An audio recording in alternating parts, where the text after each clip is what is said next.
Bismillahirrahmanirrahim. Assalamualaikum warahmatullahi wabarakatuh. Innal hamdalillah nahmaduhu wa nasta'inuhu wa nastaghfiruh wa na'udzu billahi min syururi anfusina wa sayyiati a'malina may yahdihillahu fala mudhillalah wa may yudhlil fala hadiyalah. Asyhadu an la ilaha illallah wahdahu la syarikalah wa asyhadu anna Muhammadan abduhu wa rasuluhu alladzi la nabiyya ba'dah.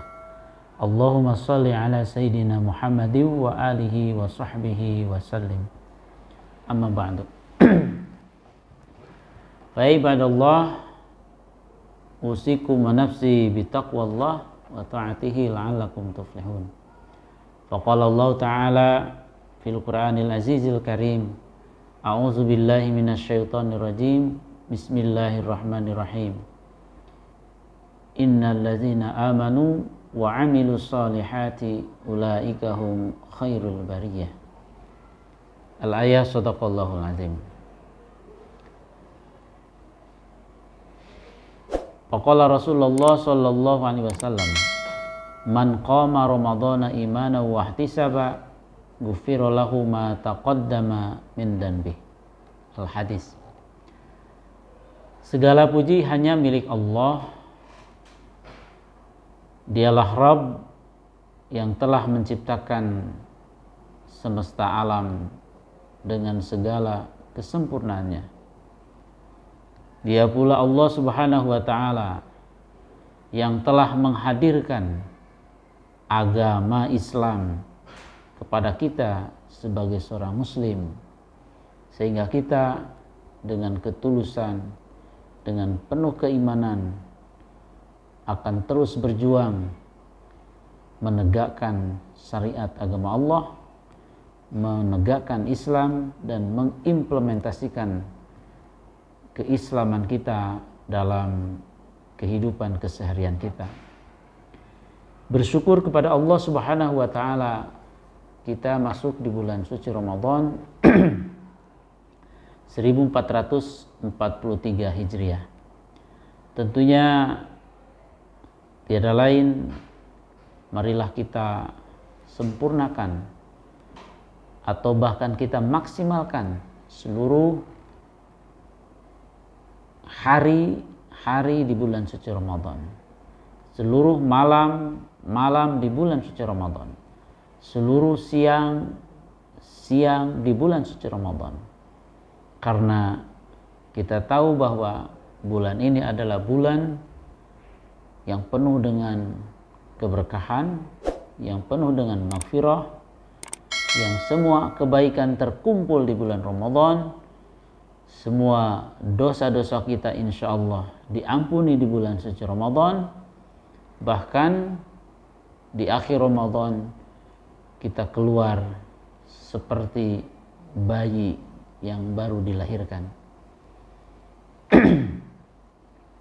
Salawat dan salam mari kita sama-sama sanjungkan kepada Nabi akhir zaman, Habibana wa Nabiyana wa Maulana Muhammad sallallahu alaihi wasallam, kepada seluruh keluarganya, para sahabat dan para pengikutnya yang setia terhadap ajaran beliau sampai akhir zaman.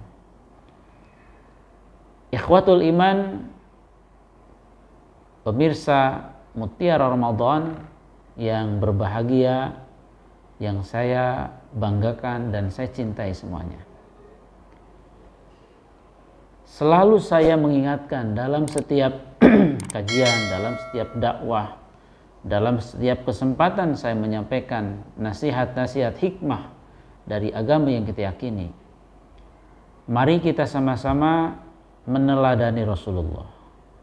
Kita tanamkan keteladanan Rasul kepada anak-anak kita, kepada istri kita, kepada saudara-saudara kita, bahkan kepada peserta didik kita.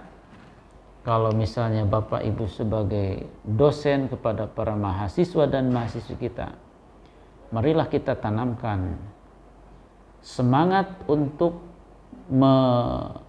menggali kehidupan Rasulullah, bahkan semangat untuk mengamalkan apa yang telah dicontohkan dalam keseharian Rasulullah SAW.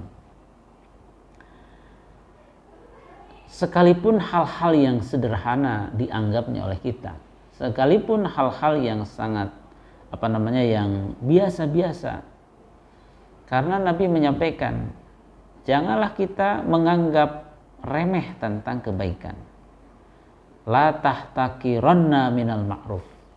Dalam sebuah hadis Nabi dalam kitab Muhtarul Hadis disebutkan, jangan sesekali kita menganggap kebaikan ataupun amal yang kecil dianggap biasa-biasa atau dipandang sebelah mata.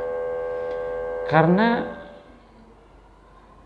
tidak menutup kemungkinan dari amal yang kecil itu justru menjadi sebuah amal yang akan menyelamatkan kita di dunia maupun di akhirat. Bisa jadi dengan amal yang kecil itu adalah sebagai media yang akan hadirnya hidayah, taufik dan karunia Allah. Begitu juga dengan keburukan. Jangan sekali-kali kita menganggap remeh dengan keburukan sekalipun kecil. Ketika yang kecil ditumpuk-tumpuk, akhirnya bisa segede gunung. Yang kecil-kecil ditumpuk akhirnya akan semakin menebal, semakin kuat. Dan inilah kecerdasan kita sebagai seorang muslim.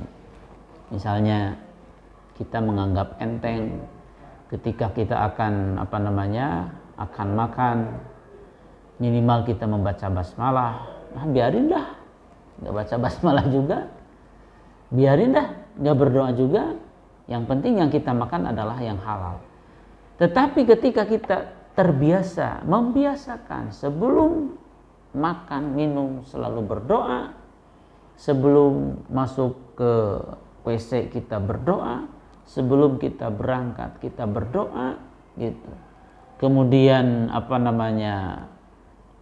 ketika berwudu pun hal-hal yang sunnah kita sempurnakan dengan dilakukannya.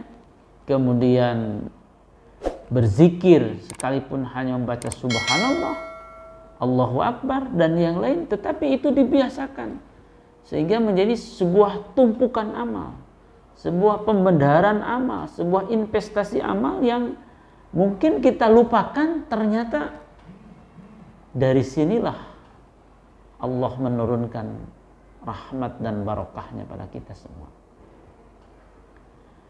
Oleh karena itu, di Mutiara Ramadan ini senantiasa ajalah kita didik anak-anak kita didik diri kita sendiri, keluarga kita, dari mengamalkan ajaran-ajaran Rasulullah Sallallahu Alaihi Wasallam atau sunnah Rasulullah Sallallahu Alaihi Wasallam. Dan kita punya filosofis bahwa dalam sunnah ada kejayaan. Jangan kita khawatir ketika menjalankan sunnah kita tertinggal, kita dikatakan kampungan, kita dikatakan terbelakang. Justru dengan sunnah disitulah kemenangan, kejayaan, kesuksesan. Ikhwatul iman, hadirin wal hadirah rahimakumullah. Materi yang akan saya sampaikan pada kesempatan yang berbahagia ini adalah melanjutkan pembahasan di hikmah Ramadan yang pertama. Berarti ini hikmah Ramadan yang kedua. Sudah 2 poin yang saya sampaikan. Yang pertama, bahwa Ramadan akan mencetak manusia-manusia insan yang bertakwa kepada Allah Subhanahu wa taala. Itu saya tidak akan bahas lagi, karena kalau dibahas nanti kita panjang lagi, waktunya pun kita terbatas. Lalu kemudian yang kedua, hikmah daripada saum Ramadan ini adalah sebagai bukti ketaatan kita kepada Allah Subhanahu wa taala. Kita diuji oleh Allah. Barometer ketaatan kita itu sampai mana? Barometer keislaman kita sampai mana? Barometer keimanan kita sampai mana? Nah, inilah saatnya di bulan suci Ramadan.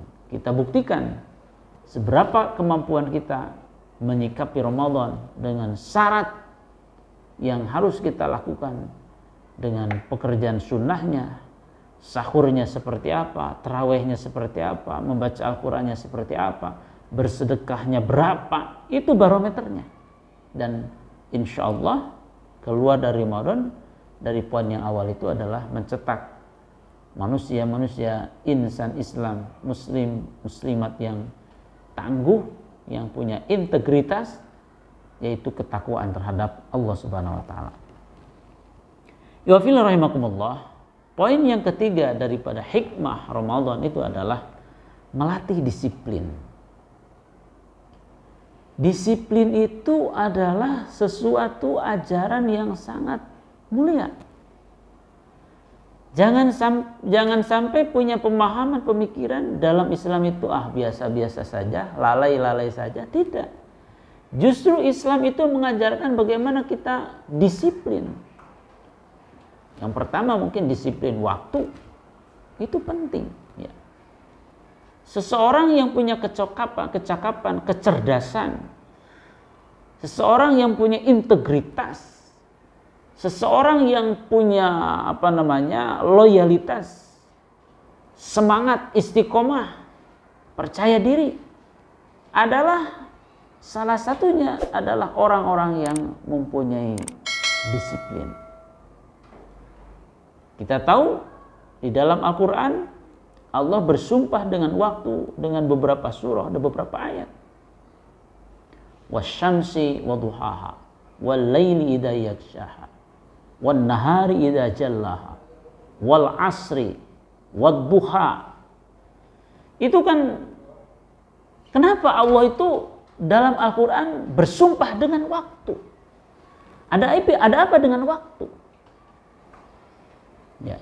Kalau kita urut beberapa rangkaian yang berkaitan dengan waktu,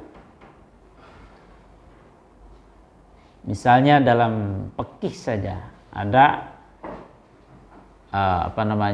orang yang sudah tertaklif oleh hukum adalah orang yang sudah masuk waktu, bisa umur 9 tahun, itu kan waktu.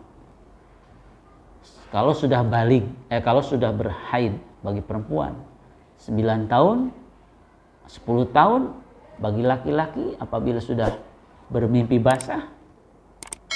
Kemudian ada waktu batas akhirnya, tidak haid, tidak mimpi basah, maka sempurna umur 15 tahun. Itu kan waktu.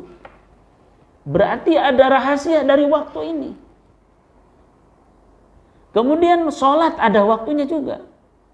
Inna sholata kanat alal mu'minina kitaban mawquta. Ya, ada waktu asar, ada waktu zuhur, ada waktu maghrib, ada waktu isya, ada waktu subuh. Itu semuanya berhubungan dengan waktu. Ya. Kemudian dalam kesempatan sosial yang lain banyak hal. Ada jumlah hari dalam 1 minggu. Ya, yang dihitung dalam kalender Hijriah, ada jumlah hari dalam 1 bulan. Ada jumlah tahun, kemudian dari tahun itu ada berapa bulan dalam setahun, itu kan waktu. Berarti ada korelasi, ada hubungan ya, yang signifikan antara saum Ramadan dengan disiplin waktu. Ya. Islam mengajarkan komitmen dengan waktu. Jangan sampai kita ini, mohon maaf ya, kalau bukan berpikir tradisional mungkin ya, tapi culture ya, budaya ya, bahwa yang penting tidak kesiangan. Nah itu tidak baik ya. Dalam bulan di saum Ramadan kita disiplin waktu 1 menit sebelum azan maghrib, kita nggak boleh. Nggak bisa ada toleransi. Ya udahlah, kalau memang nggak kuat lah, hausnya sudah nggak tahan, laparnya sudah nggak tahan. Kalau misalnya 5 menit sebelum maghrib, bolehlah ada kebijaksanaan. Nggak bisa. Kita harus tepat.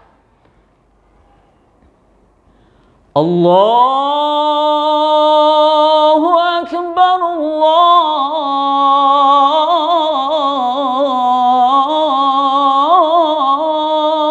Akbar. Ketika adzan berkumandang, semuanya berdoa. Allahumma laka sumtu wa bika amantu wa ala rizqika aftartu bi rahmatika ya arham. Inilah Ramadan mendidik kita semua bagaimana kita disiplin dengan waktu, bagaimana kita komitmen dengan waktu. Baru seluruh dunia, sekalipun mungkin berbeda ya, ada Indonesia bagian timur, mungkin saudara-saudara kita yang di Papua, yang di Nusa Tenggara Timur, yang di mana lagi, di Makassar, itu sudah 1 jam sebelum kita, mereka sudah berbuka karena waktunya berbeda, perjalanan mataharinya berbeda. Kemudian ada waktu Indonesia Barat, waktu Indonesia Timur, waktu Indonesia Tengah, waktu Indonesia Barat. Berbeda dengan saudara-saudara kita mungkin yang di India, yang di Pakistan, yang di Makkah. Perbedaannya kok Makkah dengan Indonesia kalau tidak salah 4 jam. Ya. Kita sudah sholat duha jam 10, jam 9, di Mekah baru mau akan sholat subuh. Nah, iwafillah rahimakumullah, jadi betul-betul Ramadan ini adalah mencetak supaya kita melatih waktu ya, disiplin waktu. Kemudian ketika sahur, itu kan ketika sahur adzan berkumandang, stop. Kita tidak tidak makan lagi. Bahkan kita sudah ada aba-aba ya. Di kita ada aba-aba dengan imsak 10 menit sebelum azan berkumandang. Di beberapa atau sebagian masjid ada yang menyampaikan sudah waktunya imsak, sudah waktunya imsak. Nah, berarti sudah berhenti makan. Ataupun kita udahlah timernya sampai akhir awal adzan subuh. Nah, tapi kita sudah bersih-bersih semuanya. Nah, itulah waktu yang kita perhatikan dan harus kita tepati. Lalu bagaimana hubungannya dengan kehidupan? Ya. Yang harus diingat bahwa pada akhirnya suatu saat ada waktu yang kita tunggu-tunggu. Ada waktu yang akan mengakhiri semua episode kehidupan kita, adalah kematian. Kita pun mungkin di akhir akan bersiap-siap dengan waktu itu. Dan itu kita tidak tahu. Kemampuan kita tidak ada yang tahu kapan kita akan dipanggil oleh Allah. Idza jaa ajaluhum fala yastaqdimuna sa'atan wala yastakhirun. Ketika ajal, waktu kematian kita sudah datang, maka tidak ada yang memohon-mohon kepada Allah, ya Allah, kalau begini aku jangan dulu, diakhirkan saja. Kalau begini ya Allah, aku pengen lebih cepat mati saja daripada hidup berkepanjangan yang tidak tahu nasib dan sebagainya. Tidak. Idza jaa ajalhum fala yastaqdimuna sa'atan wala yastakhirun. Kita tidak bisa memohon mendahulukan atau memohon mengakhirkan. Itulah waktu yang subhanallah manusia akan berakhir dengan semuanya. Kemudian implementasi waktu dengan kehidupan yang lain seperti apa? Kita itu dituntut disiplin. Kaum muslimin dituntut disiplin. Anak-anak didik kita yang di rumah, yang di sekolah, yang di kampus, bagaimana menghormat waktu? Karena orang yang maju itu adalah orang yang menghormati waktu. Kapan kita waktunya mandi, kapan kita waktunya makan, kapan waktunya kita tidur.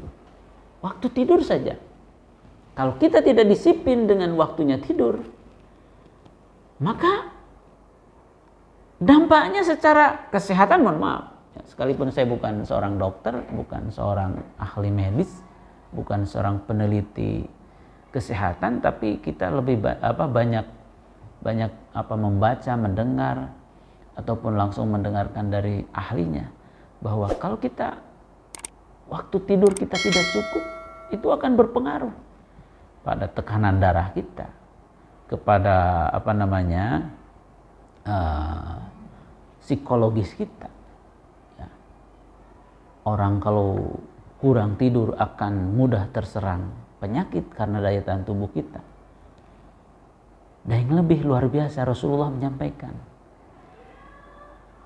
hidup kita itu sepertiga untuk beraktivitas, sepertiga untuk istirahat, sepertiga untuk makan dan minum.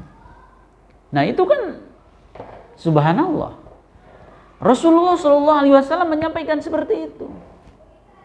Kenapa ada waktu duha? Kenapa ada waktu asar? Nah ini semua adalah untuk keberlangsungan kehidupan manusia yang lebih baik. Ramadan yang kita laksanakan di tahun ini adalah Ramadan yang akan mendidik supaya kita betul-betul menghormati waktu, menjaga waktu, dan memanfaatkan waktu.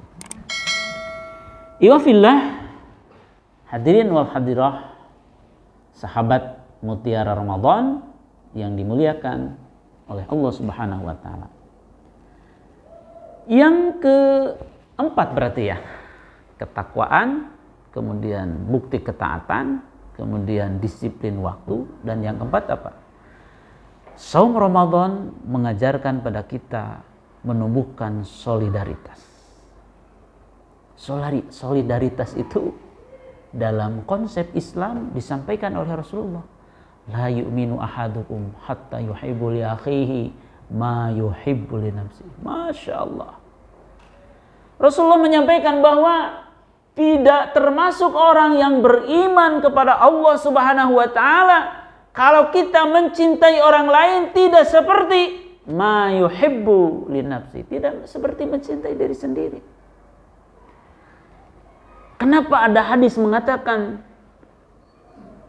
barang siapa yang beriman kepada Allah dan beriman kepada hari akhir, maka berbaik-baiklah dengan tetangga. Ada lagi hadis yang lain, man amana billahi wal yaumil akhir falyukrim dhaifahu. Kalau kita betul-betul sebagai seorang beriman kepada Allah dan beriman kepada hari akhir, maka muliakan tamu. Ada lagi hadis yang mengatakan bahwa tabassumuka bi wajhika shadaqatun. Bermurah wajah, melempar senyum dengan penuh kasih sayang dan persaudaraan adalah sedekah. Ini menggambarkan Islam adalah agama yang betul-betul punya solidaritas, menjunjung tinggi kehormatan, menjunjung tinggi bagaimana kita saling menghargai dengan orang. Dan Ramadan inilah sebagai evaluasi diri kita bahwa Ramadan adalah bulan solidaritas. Membangun solidaritas terhadap siapa? Terhadap saudara kita. Terutama terhadap saudara muslim dan muslimat. Iwafillah rahimakumullah. Kenapa kita harus membangun persaudaraan dengan orang lain? Karena manusia ini adalah makhluk sosial. Itu yang pertama. Manusia ini adalah makhluk sosial. Makhluk yang tidak akan tidak cukup dengan pribadi sendiri, tapi kita membutuhkan lawan, orang lain. Kita bangun rumah nggak bisa bangun sendiri. Harus ada tukangnya, harus ada ahlinya, harus ada yang lainnya. Ya. Kita bangun sebuah perusahaan, bangun sebuah organisasi, membangun kelompok-kelompok dalam bekerja, dalam berorganisasi, dalam berkehidupan sosial, tidak mungkin kita hanya sendiri. Dan ini adalah melatih kepada kita untuk lebih mawas diri, untuk tidak sombong, begitu. Ya fillah rahimakumullah. Orang mati saja, kita butuh orang lain. Siapa yang memandikan? Gak mungkin kan orang yang mati akan mandi sendiri, akan mengkafani sendiri, dikafani oleh orang lain, oleh tetangga kita. Rumah kita kena rampok, yang akan pertama menolong kita siapa? Tetangga kita. Rumah kita kena kecelakaan, musibah dan sebagainya, yang pertama akan memberikan bantuan siapa? Tetangga kita. Makanya kita tidak boleh sesekali membenci, memusuhi, bergerombol dengan yang tidak baik dengan sesama dan yang lainnya. Oleh karena itu, Islam adalah agama yang membangun solidaritas, terutama di bulan Ramadan. Bagi hamba-hamba Allah yang diberikan kelebihan materi oleh Allah Subhanahu wa taala, inilah saatnya di bulan suci Ramadan bagaimana kita membahagiakan teman-teman kita, sahabat-sahabat kita, tetangga-tetangga kita. Bahkan ada hadis yang mengatakan surga itu rindu. Salah satu kerinduan surga itu adalah tut'imut ta'am. Orang yang memberikan makan kepada hamba-hamba yang membutuhkan, sekalipun hanya dengan segelas air putih, sekalipun hanya dengan dengan kolak, sekalipun hanya dengan satu dus nasi, ataupun 5.000 rupiah, uang 10.000, apalagi kalau dalam jumlah yang lebih dari itu, subhanallah. Dan alhamdulillah, sekolah dasar Al-Muttaqin hampir setiap sore di bulan Ramadan ini membangun kebersamaan, memberikan takjil gratis lebih dari 100, 200 bahkan sampai 500 orang setiap hari. Dan itu terima kasih atas kebersamaan dengan seluruh komponen, guru-guru, bapak kepala sekolah, pimpinan sekolah di sini, pimpinan lembaga, dan terutama kepada orang tua peserta didik yang luar biasa antusiasnya untuk sama-sama membangun solidaritas. Iwafillah rahimakumullah. Oleh karena itu, saum Ramadan mengajarkan pada manusia untuk lebih peduli kepada sesama dengan banyak bersedekah. Rasa haus dan lapar dikala berpuasa dapat meningkatkan solidaritas sosial, kesentuhan sosial kita pada orang lain, pada saudara-saudara kita yang membutuhkan. Ihfillah hadirin wal hadirah rahimakumullah. Saya bisa ambil kesimpulan, dan di pertemuan saat ini 2 poin yang saya sampaikan. Yang pertama disiplin, yang kedua solidaritas. Ramadan harus membangun kekuatan dalam jiwa kita sebagai seorang muslim, bagaimana kita menumbuhkan disiplin. Umat Islam itu harus disiplin. Atau kita belajar disiplin, atau kita membiasakan kedisiplinan. Ya. Disiplin sholat berjamaah, disiplin waktu harus lebih awal. Ya. Sahabat bertanya kepada Rasulullah SAW, Ayyul amal afdalu ya Rasulullah? Amal apa ya Rasulullah yang paling baik? Rasul mengatakan, as-salatu fi awwali waktiha. Salat di awal waktu. Itu disiplin. Disiplin di rumah, membuang sampah pada tempatnya. Disiplin di rumah, di mana meletakkan baju yang tepat, di mana meletakkan celana yang tepat, di mana meletakkan baju yang sudah kotor. Jangan amburadul di kursi, handuk, celana, baju numpuk. Itu tidak disiplin. Rumah tidak bersih, kaca-kaca banyak debu, lantai tidak bersih, itu tidak disiplin. Begitu juga kedisiplinan di tempat kita bekerja. Dan yang kedua adalah solidaritas. Islam adalah agama yang menjunjung kehormatan dan solidaritas dengan sesama. Sebagaimana Rasulullah sampaikan dalam hadis tadi, la yu'minu ahadukum hatta yuhibbu li akhihi ma yuhibbu li nafsi. Tidak ada iman dalam jiwa seorang muslim apabila mencintai orang lain harus seperti mencintai diri sendiri. Terima kasih. Mohon maaf atas segala kekurangan.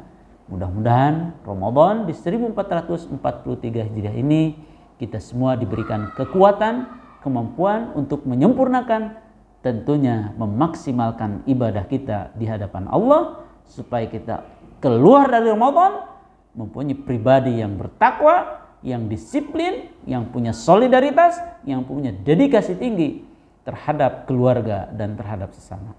Terima kasih, mohon maaf atas segala kekurangan. Usikum wa nafsi bitaqwallah. Aqulu qouli hadza astaghfirullah li wa lakum. Wassalamualaikum warahmatullahi wabarakatuh.